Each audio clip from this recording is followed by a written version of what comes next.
자, 그 다음에 마지막으로 현금성 자산.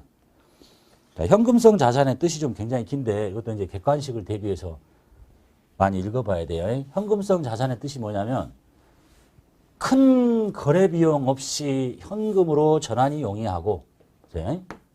현금성 자산. 그러니까 현금성 자산이라는 얘기는 현금과 비슷한 성격을 갖는 자산이구나 이렇게 보시면 되잖아. 자, 현금성 자산의 뜻이 첫 번째, 큰 거래 비용 없이 현금으로, 현금이라는 얘기는 요걸로 전환하기가 용이하대. 쉽다. 근데 보니까 약간의 거래 비용은 있긴 하나 봐. 여기 통화 대용 증권을 이쪽으로 바꾸는 것은 비용이 거의 없죠. 요즘에 자기합수 바꿀 때 수수료 받을 수는 있겠지만, 하지만 지금 이거는 약간의 거래 비용이 있지만 크지는 않아. 그리고 현금으로 전환하기가 쉬워. 그 다음에 두 번째 무슨 뜻이 있냐면 이자율 변동에 따른, 그러니까 시장의 이자율 변동하면 이자율 변동에 따른 이 자산의 가치 변동의 위험이 경미하대. 별로 안 중요하대. 예? 경미한 금융상품이에요. 즉 얘는 잘 보니까 금융상품이구나. 핵심 이거예요. 혹시 시장 이자율이 변동한다 하더라도 그 자산의 가치가 확 떨어지고 확 늘어나고 이렇게 하지는 않는 금융상품으로서 가장 중요한 단어는 여기 있죠. 취득한 날이에요. 취득한 날로부터 만기 또는 상환일이 3개월 이내인 것. 이렇게 돼 있죠. 읽어볼게요. 현금성 자산이란 큰 거래 비용 없이 현금으로 전환하기가 쉽고 이자율 변동에 따른 가치 변동의 위험이 경미하다, 아주 미미하다는 금융상품인데 취득한 날로부터예요. 보통 우리가 배울 때 날짜를 셀 때는 다 보고기간 종료일부터야. 보통 다. 근데 얘만 취득한 날로부터 만기 또는 상환일이 3개월 이내, 3개월을 날짜로 세면 90일 정도 되죠. 이내인 것을 현금성 자산이라고 한다라는 뜻입니다. 그리고 그것의 내용물을 보면, 자, 취득 당시 만기가 3개월 이내에 도래하는 채권 또는 단기 금융상품, 그다음에 환매채, 환매 조건부 채권이에요.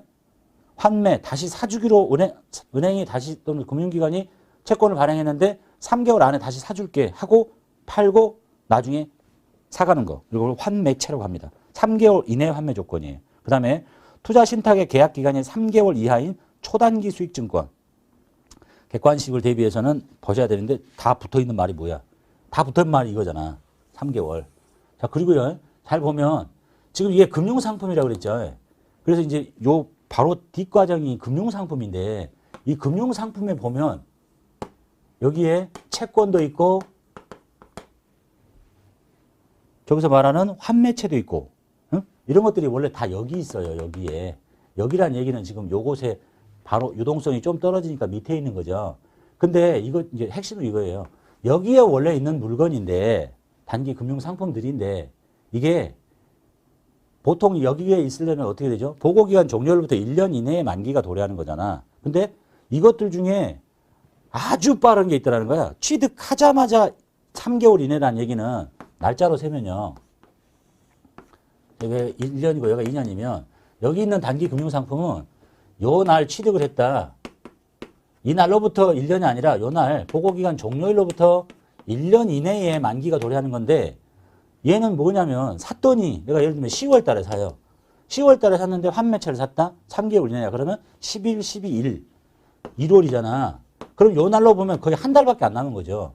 그러니까 굉장히 유동성이 엄청 빠르다. 어? 초단기다. 그러니까 똑같은 자리에 여기 있어야 되지 말고 이것들 중에 아주 초단기를 한 칸 위로 올리자. 어디 쪽으로? 현금 및 현금성 자산 쪽으로 올려서 보고하자. 그 틀이 이제 내부적으로 쓸 때는 요 이름을 쓰는 거고 결과적으로는 여기에 있는 것 중에 완전히 초단기는 이쪽 위로 올려서 유동성이 너무 빠르니까 한 칸 올리자라는 게 이 현금 및 현금성 자산의 뜻이라고 보시면 됩니다. 이해되셨죠? 그러니까 중요한 거는 보고, 이거 객관적으로 대비해서 보고기간 종료일로부터 3개월 이내 아니야. 유일하게 취득한 날로부터 3개월 이내라는 거 조심하시면 되겠어요. 그리고 이제 단기 금융상품에 가면 환매채도 만나게 됩니다. 채권도 보게 되고. 자, 일반 전표 입력의 입력 시 유의사항은 자격시험에서 요구하는 사항이기 때문에 딱 한 번만 읽어보시면 되겠네요. 전표 입력할 때 적요, 뭐 기초 코드, 카드 등 사용 여부는 생략합니다. 근데 나머지 다 무시하시고 이 적요 중에 타계정 대체라는 거는 재고자산편에서 배우는데 이 타계정 대체는 반드시 적요를 입력해야 됩니다. 그때 가서 보시기로 하고, 그다음에 채권 채무와 관련된 거래는 별도의 요구가 없는 한 반드시 이미 등록되어 있는 거래처 코드를 선택하는 방식으로 거래처를 반드시 입력해라, 이런 얘기입니다. 무엇이 채권이고 채무인지 잘 구분이 안 되면 그냥 찾아서 입력하시면 되죠. 그 다음에 제조경비는 500번대, 판매비와 관리비는 800번대를 반드시 써야 되고요. 이 번호가 서로 틀리면 오답이 됩니다. 그리고 회계처리 과목은 제시가 별도의 제시가 없으면 뭐로 해라 이런 말이 없으면 가장 등록되어 있는 것 중에 가장 적절한 것을 사용하시면 됩니다. 이게 이제 자격시험에서 요구하는 일반 전표 입력 시 유의사항입니다.